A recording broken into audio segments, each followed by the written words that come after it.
What's up, Facebook Live? How is everybody doing? Streaming live from the bunker. I hope you are all doing well. I just got done training my group of clients, my ADL group. I've had a really busy full day, awesome group all across the board, 6, 7, 8, 9, 10. We did our final D-Day workout today. We had 4 D-Day workouts kind of built up to today. And then we had 3 weeks of training prior to this that built everybody up to be able to do those 4 D-Day workouts. And I'm super happy. Like, it went so good. We had built up to a point where everybody could perform single arm deadlifts with a load that they started lifting both. They started the 4-week cycle with using both hands. So that means they could pick up 50 pounds with both hands. By the end of the 4 weeks, they could pick up the 50 pounds with one hand on both sides, the same amount of repetitions that they did on day 1. So nobody even knew we were doing this. Like, it was just something that I put in there. I'm like, I want to get our clients to the point where they can deadlift with one hand, what they can do right now with both. And we're considering, half our clientele is online, the other half get to come in here and use the weights that we have. So we built up and everybody did it. I mean, literally every single client did it across the board. So with that being said, I wanted to talk to you a little bit about bone densities. I am working my way through this book, Reversing Osteopenia, and give you a little shout out to the doctors here. I'm not even going to try the last names. McLuhan, I guess I am going to try it. McLuhan and Fulgham Bruce. I'm enjoying it. I'm learning a lot. There's a ton of research and statistical support. And they also have Laura and Kimberly are the 2 daughters of Harris. So Harris and his 2 daughters contributed to the book. And then, so there's a picture of them on the back there. And it's focused on specifically to women and specifically to younger women, but it gives you a very good insight across the board at looking at bone density issues for everybody. Now, what we're seeing statistically is that bone density issues, osteopenia, early onset of bone softening, and then osteoporosis, true bone softening, which both kind of put you in a category of, if you fall down and you have a fracture, that you're going to be much more likely to fracture if you have osteopenia, and for sure if you have osteoporosis. And about 1/3 of the people that fall down and have a fracture with osteopenia or osteoporosis do not regain to full function, 1/3. So think about how many people fall down. I think there's 12 falls per second in the US, if I'm remembering that stat correctly. Just general falls for every age across the board, okay? But people naturally think, well, bone density issues and bone density diseases, that's only for older people. So until I'm 50, I don't have to worry about it, or whatever the number is that they think, right?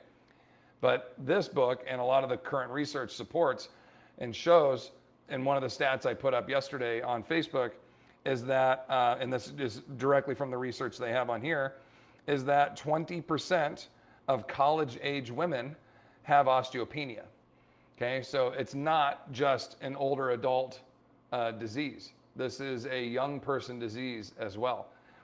Women are 3 times more likely than men to have this, and that's mostly because the lack of testosterone, okay, that they have, and as they age and get closer to menopause, the loss of estrogen.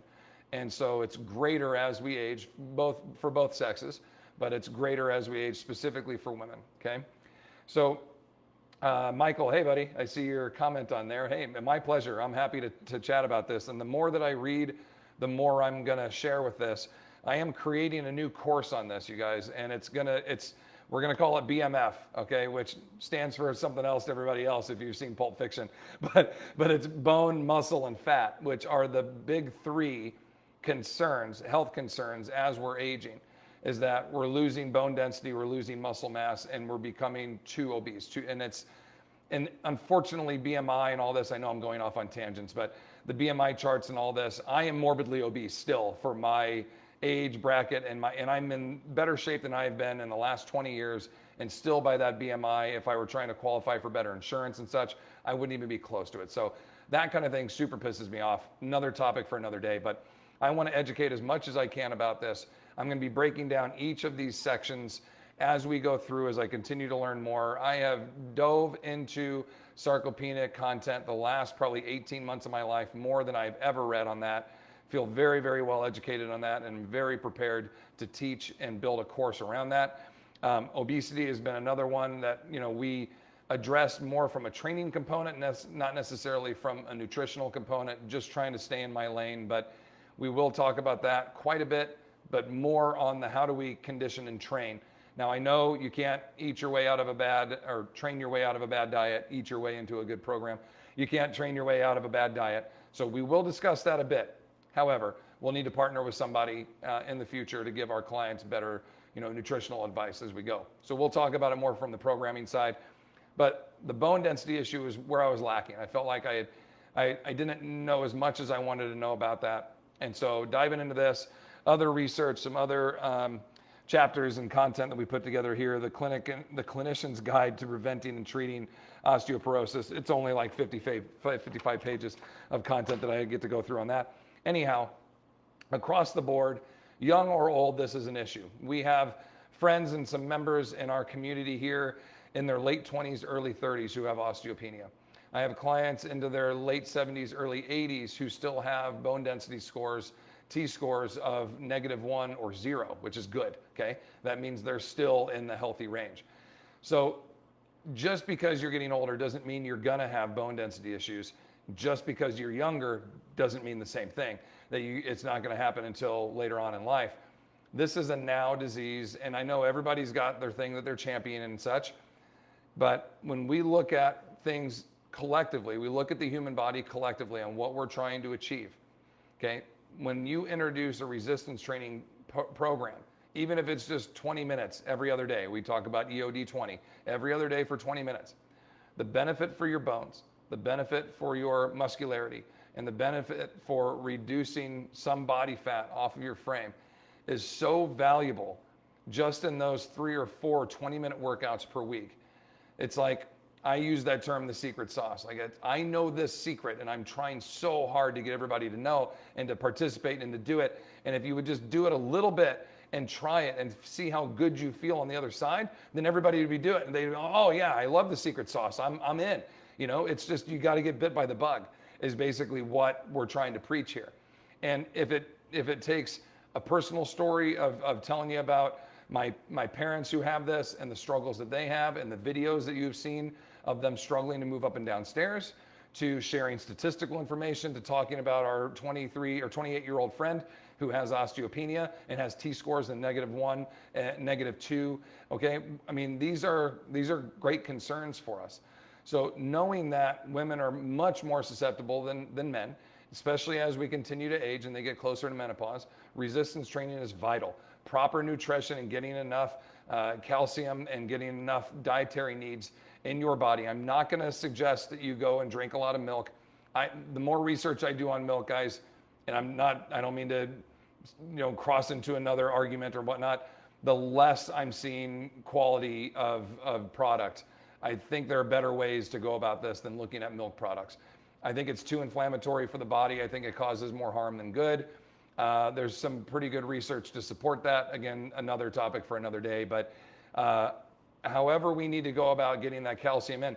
And a lot of the research supports 20 to 25 minutes of direct sun exposure, okay? Granted, we don't want to give everybody, skin cancer, but just getting outside will give your body enough calcium and enough vitamin D or C, one of the two. I always forget which one. Either way, you're going to get that just from good sun exposure every day. But a lot of us, you get a minute of sun exposure going out to the car. If that, then you're inside all day, and then you come inside when you get home. It's like, are we getting enough of the basics? Are we drinking enough water? Are we getting enough sleep? Are we giving our bodies enough time to recover? So there's nutrition, there's resistance training, there's hydration, there's recovery, and then there's giving enough stimulus. We talk about the SAID principle all the time. The SAID principle is a specific adaptation of something in your body, bone or muscle or heart quality, right? Your cardiovascular system improving, a specific adaptation to some type of imposed demand. Specific adaptation, imposed demand. Said. What is the imposed demand? If you're not lifting weights, it's not that. If you're not eating healthier, it's not that. If you're not challenging yourselves cardiovascularly, it's not that. So if you're not imposing some kind of demand, your body is not going to change, right? It's the definition of insanity. I'm just going to expect something better to happen by doing the same old shit. Like, that's not going to work. So if you, speaking to you directly, okay, if you don't feel good, if you don't feel like as good as you should, if you don't feel like you anymore, if you are depressed, if you aren't thinking clearly, if you feel fat, if you feel out of shape, if your body hurts, if your joints hurt, I am telling you, prior to 2 years ago, I was right there with you guys. I'm a walking hypocrite, okay? For 10 years of my life, I was doing the same shit. I was eating poorly. I was not exercising. My bones were getting soft. My muscles were going weak. I just hit it, guys. And I'm out here teaching people, okay? How hypocritical is that? But I got bit by the bug. I mean, it took a pandemic to kick me out of my comfort zone and to kick me in the ass enough to say, I got to make a change here. I am embarrassed to look at pictures of myself from my 30s. That whole decade could just be wiped off. My physical image could be wiped off everything and I'd be okay with it because I don't like looking at it at all. But I'll tell you what, when I see it, I'm like, never again. I'm not going back to that. And that's what I want for you, okay? I did not sleep well. I did not think well. My body hurt all the time. I had medication issues that I was dealing with. I had all kinds of problems. And just simply by starting to introduce a little bit of resistance training on a daily basis, got me going in the right direction. And then once one thing felt good and felt better, I'm like, I'm actually enjoying this. I'm feeling good. I'm feeling better about it. I'm starting to see a little change in my body, and that can happen in as little as 2 weeks, guys. Like, can you just try it for 2 weeks? Just 20 minutes every other day for 2 weeks. Can you just try it, right? And if it hurts, then find a different version of it. If you try it and you don't like it, find a different version. There's so many different options of fitness that you can do, but it's got to have resistance to it. You have to lift weights. You have to lift weights, okay? Bands, kettlebells, dumbbells. When I say weights, I mean resistance. Moving your body weight will get you strong and it'll help you lose body fat, and yes, okay?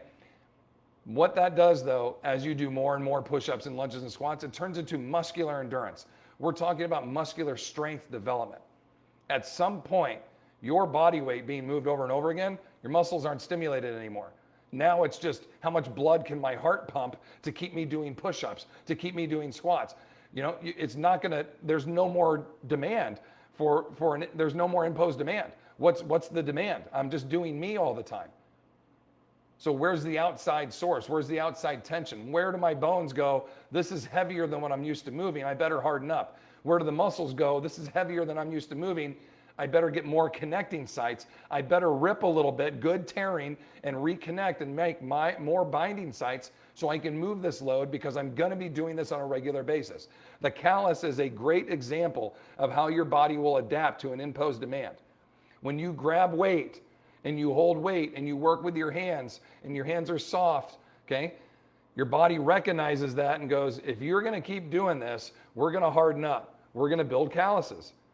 And basically your muscle's response to continuing to move weight is the callus of more muscle. It's gonna lay it down for you, okay? But the same thing works for bone. The same thing works for your lung capacity and your heart rate. And it can all be improved with one thing, adding resistance training 20 minutes every other day. Like it's some big secret, but it's not, it's super simple. But I just need you to try it.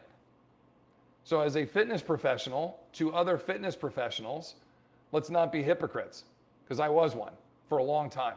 And I'm owning it, guys. I'm owning it. But I'm telling you right now, never again. Hand to God, right hand up, never again. I'm not going back.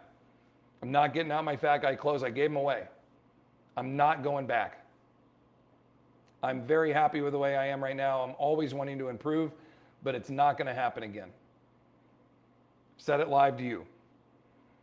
And as in speaking to non-fitness professionals, just everyday folks, I can do it, you can do it. I'm not a gifted athlete. I have family members that look at me and they go, I'm not as gifted as you, Rob. I can't just do what you did. Let's talk about gifted. I have a vertical jump of about 18 inches, okay? I've never bench pressed over 300 pounds. I was decent at throwing the hammer for my size because I was obsessed with it and like got to a point where I was kind of moderately okay, but I could not advance any further. I do not have good genetics. It's just the want. It's the drive of wanting to be it. And that's it for you guys. My mom didn't want to quit smoking until I made her a ceramic coffin ashtray. And I brought that to her and I was like, in this coffin ashtray, it says stop smoking or you're going to die. And she saw that and stopped smoking that day. She made the decision. She didn't want to stop for 30 years. But then her kid brings her something, puts it in her face and is like, can you quit doing this? Because I'd like you to be around. I'd like you to see my grandkids, your grandkids, my kids, right? And so she did. She wanted to. You just got to want to. You got to want to make change. And to just sit around and be like, I'm tired of feeling this way. I don't like feeling this way. Then let's fucking do something about it. I'm with you, dude. I'm with you. I'm right here. Like I got my buddy Brian Crum, okay? As I throw my phone on the ground. My buddy Brian Crum. He and I went to college together. Brian, you're on here, dude. I love you, man. And I'm super proud of you. Okay, let me read this to you guys. So he sends me this message yesterday. I can't say that I did a whole lot with Brian to be like motivating and blah, blah, blah. Okay. He sent me a message like a year ago. I'm out of shape. I'm unhappy. What can I do? I sent him a couple of things. Okay. Like 4 or 5 little messages. Here's a couple of things you could try. Here's some ideas, blah, blah, blah. That's about it. Just a little bit. But the guy wanted to make change. So then I hear from him yesterday. Okay. And he's like, dude, I'm feeling great. Just ran a 5K this morning. My girlfriend is so good for me. I'm down so much weight, feeling good, happy again, good times, man. And I wrote back, dude, I'm so happy for you. How's your body holding up under the running? He goes, honestly, very good. I've been playing baseball. He used to do softball. He's playing baseball now, right? The first distance of running, a little hard. I'm back. I've been on trails, first run on asphalt. Baseball got rained out, but I'm having a great time. Like that's what he sent me, okay? And that's from just a couple of messages that I had interaction with him, right? I mean, you guys, you don't have to be gifted. You don't have to have some killer work ethic. You've just got to want to change. That's really what it comes down to. I'm no motivational speaker. I'm sure I could articulate this better and I could give you more stats and whatnot. When it comes down to it, all I can do is provide you stats and I can give you direction. But you've got to want to do it. The whole can't make the horse drink water, right? You can lead him to water, you can't make him drink. Like this is your moment. If you don't want to deal with what you're dealing with now, the way you feel, the way you look, the way you perform, then let's make a change. I'm not plugging, I don't want your money, dude. I'm not asking you to sign up for my program. Just trying to get you motivated. Whoever you're going to work with, I don't care. Pick a person, pick a gym. Just go get moving, but do it the right way. You just go to the gym, you're like, I'm going to work out for an hour every day. That's not what I'm saying to do. I'm asking you to do 20 minutes every other day and do that for 2 weeks. And let's just see how it goes. And if you don't know what to do, hire somebody to help you. I need a 20-minute program. That's it. Just start there. Just start with the basics. You don't need to overcommit. You don't have to do a new wardrobe. You don't have to do gym membership. You don't have to commit to 12 program. I buy it now, blah, blah, blah. No pressure. 20 minutes every other day. Do that for 2 weeks. Let's start there. And as you go, Keegan loves this. I don't want to take away. I want to add. And I think that's great. I want to add a 20-minute walk. I want to add a salad prior to your dinner. I want to add water instead of a soda. I want to add, instead of saying no more soda. So you still drink a soda, but just let's have water beforehand. It's those little tricks, you guys, that make a big difference. I'm rambling. I'm going on now nearly 20 minutes. But I hope this reaches, if you're in this position, because I was there right before COVID, thought I was happy, was not. Thought I would be content and be able to get out of this, and I wasn't.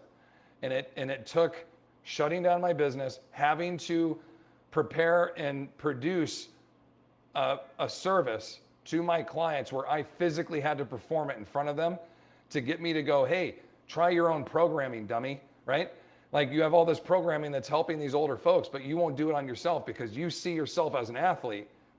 So every time I wanted to come back, I jumped right back into an athletic performance program and kept getting hurt. And that made me depressed, and that made me sad, and that made me eat, and that made me not, and it was just this downhill thing.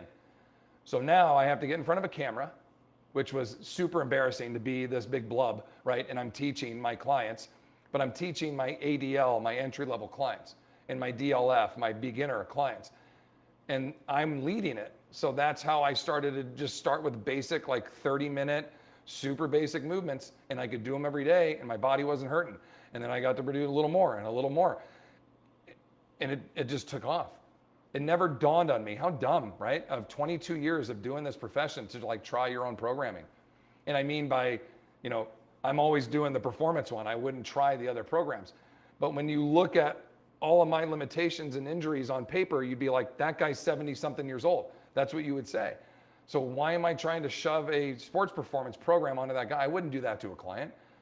It's just dumb when you look at yourself. Like, you don't think of things that way. You don't coordinate that mindset. We think of ourselves in a different fashion. And I know everybody does this. So I guess it's an ego thing.